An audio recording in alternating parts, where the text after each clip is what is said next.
Wow. So I'm so excited for my listeners to be able to hear your heart because Chinese medicine, I love all things Chinese medicine, but you are excellent in this area. So I'm very excited to hear. So, first, can you tell us what led you into Chinese medicine? And also, what is your heart for the women that you serve? Sure, yes.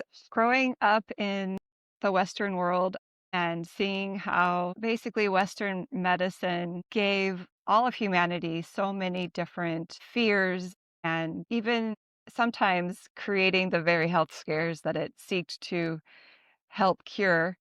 I just felt like there had to be a better way, especially when it came to our human understanding of healing. Overall, I feel like we forget that this is actually an inherent God-given something that our body does on its own, and we farm it out to professionals, and we believe that an MD or a hospital is the best way to go. And unfortunately, we've just forgotten that there's so much terrain between where we are right now and drugs. And not that there isn't a place for taking pharmaceuticals, absolutely there is. However, I would say 95% of the time, I personally think that it's going to be a last ditch effort instead of a first case option. And so just growing up in that exact same world that you have as well, I have heard so many people get different diagnoses over the years that pretty much, derails their life or their opinion about their life. And to me, that's a huge tragedy that I wanted to be able to have an